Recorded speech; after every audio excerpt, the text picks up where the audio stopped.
Hey hi welcome to lights camera and review. ಇವತ್ತಿನ movie review ಬಂದು Max. Mark Max Mark Mark ಒಂದು movie take off ಆಗದೆ entry scene ಬಗ್ಗೆ ಮಾತಾಡಂಗಿದ್ರೆ ಸುದೀಪ್ ಅವ್ರ ಮ್ಯಾಗ್ನೆಟಿಕ್ ಸ್ಕ್ರೀನ್ ಪ್ರೆಸೆನ್ಸ್, ಅದ್ರ ಜೊತೆಗೆ ಆ್ಯಡ್ ಆನ್ ಆಗಿರೋದೆ ಅಂದರೆ ಅಜನೀಶ್ ಲೋಕನಾಥ್ ಅವರ BGM, ಅದ್ರ ಜೊತೆಗೆ ಸಾಂಗ್ಸ್ ಸೈಕೋ ಸೈತಾನ್ ಸಾಂಗ್ ದಾದಾ ಯಾರು ಗೊತ್ತಾ ಅಂತೂ ಇಟ್ ಇಸ್ ಅಲ್ಟಿಮೇಟ್. ನಿಮ್ಗೆ ಹೋಗಿದ ತಕ್ಷಣ ಒಂದು ವಾರ್ಮ್ ಫೀಲಿಂಗ್, ಗುಡ್ ಫೀಲಿಂಗ್. ಅದರಲ್ಲೂ ಸುದೀಪ್ ಫ್ಯಾನ್ಸ್ ಆಗಿದ್ರೆ ಮಾತ್ರ ನಿಮ್ಗಂತೂ ಹಬ್ಬಾನೆ. ಆದರೆ ಈ ಕಡೆ ಪೊಲೀಸ್ವರೆಗೂ ಗೊತ್ತಿರಲ್ಲ ಮಾರ್ಕ್ ಯಾರು ಅಂತ, ಈ ಕಡೆ ವಿಲನ್ವರೆಗೂ ಗೊತ್ತಿರಲ್ಲ ಮಾರ್ಕ್ ಯಾರು ಅಂತ, ಇವರಿಬ್ರಿಗೂ ಗೊತ್ತಿರಲ್ಲ ಮಾರ್ಕ್ ಯಾರು ಅಂತ. ಮಾರ್ಕ್ ಫೇಸ್ ರಿವೀಲ್ ಆಗಿದ ತಕ್ಷಣ ಡಿಸಪಾಯಿಂಟ್ಮೆಂಟ್ ಏನಂದರೆ, ಇಲ್ಲಿರೋ ಪೊಲೀಸವರೆಲ್ಲರೂ ಮಾರ್ಕ್ ಅವ್ರ ಬ್ಯಾಚ್ ನಂಬರ್ ಹೇಳ್ತಾರೆ, ಮಾರ್ಕ್ ಅವ್ರ ಪೊಸಿಷನ್ ನಂಬರ್ ಹೇಳ್ತಾರೆ, ಕೊನೆಗೆ ಮಾರ್ಕ್ ಅವ್ರ ಫೋನ್ ನಂಬರು ಹೇಳ್ಬಿಡ್ತಾರೆ. ಒಂದು ನಿಮಿಷದ ಮುಂಚೆ ಯಾರಿಗೂ ಗೊತ್ತಿಲ್ದಿರೋದು ಇವಾಗ ಮಾರ್ಕ್ ಹಿಸ್ಟ್ರಿನೇ ಹೇಳ್ತಿದ್ದಾರೆ ಅಂದರೆ, ಇದು ನೀವು ಕಮರ್ಷಿಯಾಲಿಟಿಗೆ ಒಂದು ಹೀರೋಗೆ ನೀವೊಂದು ಬಿಲ್ಡಪ್ ಕೊಡಬೇಕು ಅನ್ನೋದು ಈ ಥರ ಸೀನ್ ಮಾಡ್ತೀರಾ ಅಂದರೆ, ಇದನ್ನು ನಾವು ತುಂಬ ಲಾಂಗ್ ಬ್ಯಾಕಿಂದ ನೋಡಿದ್ದೀವಿ. ಯಾಕೆ ಕಮರ್ಷಿಯಾಲಿಟಿ ನೀವು ಬಿಲ್ಡಪ್ಪನ್ನೇ ಬೇರೆ ರೀತಿಲಿ ಯಾಕೆ ಕೊಡಬಾರ್ದು? ಅದೇ ಅಲ್ವಾ ರೈಟಿಂಗು. ಇದರಲ್ಲಿ ಲೇಜಿ ರೈಟಿಂಗ್ ಪ್ರೂವ್ ಆಗುತ್ತೆ. ನಾನು ವಾದ ಮಾಡಕ್ಕೆ ಹೇಳ್ಬೋದು, ಅವ್ರಿಗೆಲ್ರಿಗೂ ಅವ್ರ ಹೆಸರು ಎಷ್ಟು ಬೆಳೆದಿತ್ತಂದರೆ ಅವ್ರಿಗೆಲ್ರಿಗೂ ಬ್ಯಾಚ್ ನಂಬರು ಎಲ್ಲ ಗೊತ್ತಿತ್ತು, ಬಟ್ ಮುಖ ನೋಡಿರಲ್ಲ ಅಂತ.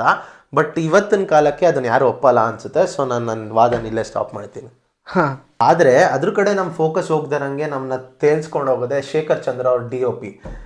ಬಾಟ್ ಕ್ಯಾಮ್ರಾ ಯೂಸ್ ಮಾಡಿದಾರೆ, but it is too good. Visually ನೋಡೋಕ್ಕಂತೂ ತುಂಬ ಚೆನ್ನಾಗಿದೆ. ಈಗ ಬರ್ತಾರೋ ಎಲ್ಲ ಫಿಲಮಲ್ಲೂ ಆ ಟೆಕ್ನಿಕ್ ಯೂಸ್ ಮಾಡ್ತಿದ್ದಾರೆ, ಆದರೆ ಇದರಲ್ಲಿ ಯೂಸ್ ಮಾಡಿರೋದು ನಿಮಗೆ ಓವರ್ ಅಂತ ನನಗಂತೂ ಅನಿಸಿಲ್ಲ. ಬಾಟ್ ಕ್ಯಾಮ್ರಾ ಯೂಸ್ ಮಾಡಿದ್ದು ನನಗೆ ಒಂದು ಕಡೆ ಇಷ್ಟ ಆಯಿತು ಅಂದರೆ, ಸ್ಪೆಷಲ್ ಮೆನ್ಷನ್, ಆ ಫೋನ್ ಇಟ್ಕೊಂಡು ಒಂದು ಫೈಟ್ ಇದೆ. Correct, that was very well executed. And Sudeep ಅವ್ರ ಮ್ಯಾನರಿಸಮ್ಗೆ ಆ ಫೈಟ್ಗೆ ಎಲ್ಲನೂ ಒಂದು ಆ್ಯಡ್ ಆನ್ ಆಗ್ತಾನೆ ಹೋಯ್ತು. ಬಿಟ್ಟರೆ ಅಲ್ಲೇನು ಕೊರತೆ ಕಾಣಿಸ್ಲಿಲ್ಲ. ಬಟ್ ತಿರ್ಗಾ ಇದ್ರ ಜೊತೆಗೆ there was A irrelevant time ಪ್ರತಿ ಸಲ. ಈ ಮ್ಯಾಕ್ಸಲ್ಲೂ ಇದೆ, ಇಲ್ಲೂ ಇದೆ. ಮ್ಯಾಕ್ಸಲ್ಲಂತೂ ಟೈಮ್ ಆಗ್ತಾನೆ ಇರ್ತಾರೆ, ಮಾರ್ಕಲ್ಲೂ ಟೈಮ್ ಆಗ್ತಾನೆ ಇರ್ತಾರೆ. ಏನದಕ್ಕೆ ಆ ಟೈಮು? ನಿಂಗೆ ಆ ಟೈಮಿಗೆ ನಿನ್ಗೇನು ಫೀಲ್ ಆಗ್ತಿಲ್ಲ. ಮಾರ್ಕಲ್ ಕ್ಯಾಸ್ಟ್ ಅಂತೂ ತುಂಬ ಜಾಸ್ತಿನೇ ಇದ್ದಾರೆ. ಶೈನ್ ಟಾಮ್ ಚಾಕೋ ಆಗಿರ್ಬೋದು, ಗೋಪಿ ಸೋಮಸುಂದರಂ ಆಗಿರ್ಬೋದು, ಯೋಗಿ ಬಾಬು ಆಗಿರ್ಬೋದು, ನಮ್ಮ ವಿಲನ್ ನವೀನ್ ಚಂದ್ರ ಆದ್ರೂ ಆಗಿರ್ಬೋದು. ಸೊ ಇವರೆಲ್ಲರೂ ನಮಗೆ ಎಲ್ಲ ಭಾಷೆಗಳಲ್ಲೂ ಅವ್ರು ಪ್ರೂವ್ ಮಾಡ್ಕೊಂಬಂದಿರೋದು ಅವ್ರ ಆ್ಯಕ್ಟಿಂಗ್ನೇ. ಬಟ್ ಮಾರ್ಕಲ್ಲಿ ನೋಡ್ಬೇಕಾದ್ರೆ ಶೈನ್ ಟಾಮ್ ಚಾಕೋ ಅವ್ರದ್ದು ಡಬ್ಬಿಂಗ್ ಸರಿ ಕೂರ್ತಿಲ್ಲ. ಸ್ಟೀಫನ್ ಕ್ಯಾರೆಕ್ಟರ್ಗೆ ಅಂಥ ವೈಲೆಂಟಾಗಿ ಅಗ್ರೆಷನ್ ತೋರಿಸಿದ್ರು ಅದು ಫನ್ನಿ ಅನಿಸ್ತಿದೆ ನನಗೆ. ಅಂದರೆ ಕಮರ್ಷಿಯಲ್ ಎಲಿಮೆಂಟ್ಸ್ ಅಂತ ಬಂದಾಗ ನನಗಂತೂ ನಿಶ್ವಿಕನ್ ಡ್ಯಾನ್ಸ್ ಇಷ್ಟ ಆಯಿತು. ಮಸ್ತ್ ಮಲೈಕಾ, ಮೋನಿಕಾ ಅಲ್ಲ ಮಸ್ತ್ ಮಲೈಕಾ. ಮೋನಿಕಾ ಅಲ್ಲ ಮಸ್ತ್ ಮಲೈಕಾ. ಸೊ ಅಷ್ಟೇ ಚೆನ್ನಾಗಿದೆ ಸಾಂಗು. ಬಟ್ ಯಾಕೆ ಬಂತು ಅಂತ ನಾನು ಯೋಚನೆ ಮಾಡೋ ಟೈಮಲ್ಲಿ ಇನ್ನೂ ಒಂದೆರಡು ಸಾಂಗ್ಸ್ ಬರುತ್ತೆ. ಒಂದು ಮಕ್ಕಳದು, ಒಂದು ಖಾಲಿ ಸಾಂಗು. ನಮ್ಮ ಕನ್ನಡ ಮೂವಿನೇ ನಾವು ಪದೇ ಪದೇ ಕನ್ನಡ ಬೇರೆ ಬೇರೆ ಆ್ಯಕ್ಟರ್ಸ್ ಮೂವಿಲಿ ಅದೇ ಸೀನ್ಸನ್ನು ನೋಡಿದ್ರೆ ಏನು ರೈಟಿಂಗ್ ಇದೆ ಅಂತ ನಾನು ಎಕ್ಸ್ಪೆಕ್ಟ್ ಮಾಡ್ತಿದ್ದೀನಿ. ಎಲ್ಲೋ ಒಂದು ಇಂಟರ್ವ್ಯೂಲ್ಲಿ ಸುದೀಪ್ ಅವ್ರು ಹೇಳಿರೋದು ನೋಡಿದ್ದೀನಿ. ಈ ಚಿತ್ರದ್ದು ಬರವಣಿಗೆ ಸ್ಟಾರ್ಟ್ ಆಗಿದೆ ಏಪ್ರಿಲ್ 2025 ಅಂತ. ಅಂದರೆ ತುಂಬ ಒಂದು 8 ಮಂತ್ ಪೀರಿಯಡಲ್ಲಿ ಬರ್ದು pre production, post production, shooting ಎಲ್ಲ ಮಾಡಿ ನಮ್ಮ ಮುಂದೆ ತಯಾರಿಸಿರೋದಕ್ಕೂ ರೈಟ್. ಅಂದರೆ ಒಂದು 8 ಮಂತ್ಸಲ್ಲಿ ಈ ಥರ ಒಂದು ಪ್ರಾಡಕ್ಟ್ ಕೊಡೋದು ಡೆಫಿನೆಟ್ಲಿ ಕಷ್ಟ. And they managed it very well. But ಈ ಥರ ಒಂದು ಪ್ರಾಡಕ್ಟ್ ಕೊಡೋಕ್ಕೆ 8 ಮಂತ್ಸ್ ಬೇಕು. ಇದು ಬಿಸ್ನೆಸ್ ವೈಸ್ ಹೌದು ಎಲ್ಲರಿಗೂ ಹೆಲ್ಪ್ ಆಗ್ತಿದೆ. ಬಟ್ ಆಡಿಯನ್ಸ್ಗೆ ಏನು ಹೊಸದು ಕೊಡ್ತಿದ್ದೀರಾ ನೀವು? ನಾವು ಮ್ಯಾಕ್ಸಲ್ಲಿ ನೋಡಿದ್ದೀವಿ, ನಾವು ಮಾರ್ಕಲ್ಲೂ ಅದೇ ನೋಡ್ತಿದ್ದೀವಿ. ಮತ್ತೆ ಮ್ಯಾಕ್ಸು ಮಾರ್ಕ್ ಅಂದಾಗ ನನಗೊಂದು ಕನ್ಫ್ಯೂಷನ್ ಆಯಿತು. ಅವ್ನು ಸ್ಟಾರ್ಟಿಂಗಲ್ಲಿ ನಮ್ಮ ಡ್ರ್ಯಾಗನ್ ಮಂಜು ಅವ್ರು ಹೇಳ್ತಾರೆ ಏನೋ ಅವನು ಮ್ಯಾಕ್ಸ್ಗಿಂತ ಟೆರರಾ ಅಂತ. ಅದು ಬರೀ ಒಂದು ರೆಫರೆನ್ಸಾ ಇನ್ನೊಂದು ಫಿಲಮಿಂದ, ಅಥವಾ ಏನಾದರೂ ಒಂದು ಸಿನಿಮ್ಯಾಟಿಕ್ ಯೂನಿವರ್ಸ್ ಥರ ಏನಾದರೂ ಮಾಡ್ತಿದಾರಾ where Ajay Markandayya and Akshay Mahakshaya will face off? ನನ್ನ ಪ್ರಕಾರ ಅವರಿಬ್ಬರು ಫೇಸ್ ಆಫ್ ಆದರೆ ಫಸ್ಟ್ ಹಾಫಲ್ಲಿ ಎಲ್ಲರೂ ಮ್ಯಾಕ್ಸ್ ಅಂತ ಇರ್ತಾರೆ, ಸೆಕೆಂಡ್ ಹಾಫ್ ಎಲ್ಲರೂ ಮಾರ್ಕ್ ಅಂತ. ಮಾರ್ಕಿಗೆ ಬರೋ ಕಷ್ಟಗಳು ಅದಕ್ಕಿಂತ ಈಸಿಯಾಗಿ ಅವನಿಗೆ ಸೊಲ್ಯೂಷನ್ ಸಿಗ್ತಿದೆ. ಮಾರ್ಕ್ಗೆ ಏನು ಮಾರ್ಕ್ಗೆ ಒಂದು ಎಮೋಷ್ನಲಿ ಅಟ್ಯಾಚ್ಮೆಂಟ್ ತೋರಿಸಲ್ಲ. ನಾವು ಎಲ್ಲೂ ಅದು ಎಮೋಷ್ನಲ್ ಕನೆಕ್ಟ್ ಆಗಲ್ಲ ಮೂವಿ ಜೊತೆ. ಮಕ್ಳಿಗಲ್ಲಿ ಕಷ್ಟ ಆಗ್ತಿದೆ ಅಂತ ನಮಗೆ ಫೀಲ್ ಆಗಲ್ಲ. ಏನೋ ಡ್ರಗ್ ಕೇಸ್ ಅಂತ 2,000 ಕೋಟಿ ಕೇಳೋದಕ್ಕೆ 2,000 ಕೋಟಿ ಅನಿಸುತ್ತೆ. ಬಟ್ ನೋಡೋದಕ್ಕೆ ನಮ್ಗದು ಆ ಸ್ಟೋರಿಗೆ ಅದನ್ನು ಏನೂ ತೊಗೊಂಡೋಗ್ತಿಲ್ಲ, ಆ ಸ್ಟೋರಿಗೆ ಅದೇನು ಆ್ಯಡ್ ಆನ್ ಮಾಡ್ತಿಲ್ಲ. ಇವೆಲ್ಲ ಯಾಕೆ? ಜಸ್ಟ್ ತಮಿಳ್ ರೆಫರೆನ್ಸಲ್ಲಿ ತಮಿಳಲ್ಲಿ ಆ ಮೂವಿಗಳು ಹಿಟ್ಟಾಗ್ತಿದೆ ಅಂತ ಅದನ್ನೇ ನಮಗೆ ಟೆಂಪ್ಲೇಟಾಗಿ ಯೂಸ್ ಮಾಡಿಕೊಂಡು ಅದೇ ಮೂವೀಸ್ ನಮಗೆ ಕೊಟ್ಟರೆ where are we going?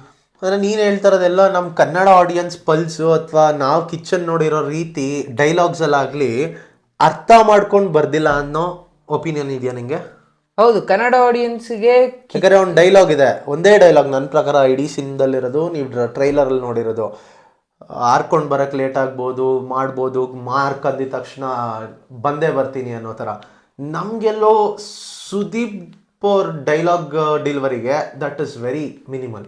Bachchan, Vishnuvardhan ಎಲ್ಲ ನಾವು ನೋಡಿದಾಗ ನಮಗೆ ಆ ಸುದೀಪ್ ಉಳ್ಸೋ ಅಂತ ಮಾರ್ಕಲ್ಲಿ ಸುದೀಪ್ ಅವ್ರೇನು ಉಳ್ಸಲ್ಲ. ಬಟ್ ಅವ್ರೊಂದು ಮ್ಯಾನರಿಸಮ್ ಬೇರೆ ತಂದಿದ್ದಾರೆ, ತುಟಿಲ್ ಏನೋ ಒಂದು ಮಾಡ್ತಾರೆ. ಆ ಮ್ಯಾನರಿಸಮ್ ಕೆಲವೊಬ್ರಿಗೆ ಇಷ್ಟ ಆಯ್ತು, ಕೆಲವೊಬ್ರಿಗೆ ಇಷ್ಟ ಆಗ್ಲಿಲ್ಲ. ಎಕ್ಸಾಕ್ಟ್ಲಿ, ಯಾಕಂದ್ರೆ ಒಂದು ಮ್ಯಾನರಿಸಮ್ ತರದು ಒಬ್ಬ ಆಕ್ಟರ್ ಕೆಲಸ. ಅದೇ ಆ ಮ್ಯಾನರಿಸಮ್ ಸ್ಕ್ರೀನ್ ಮೇಲೆ ಎಷ್ಟು ಚೆನ್ನಾಗಿ ಕಾಣಿಸ್ತಿದೆ, ಎಷ್ಟು ಚೆನ್ನಾಗಿ ಕಾಣಿಸ್ತಿಲ್ಲ ಅನ್ನೋದು ಹೇಳೋದು ಒಬ್ಬ ಡೈರೆಕ್ಟರ್ ಕೆಲಸ.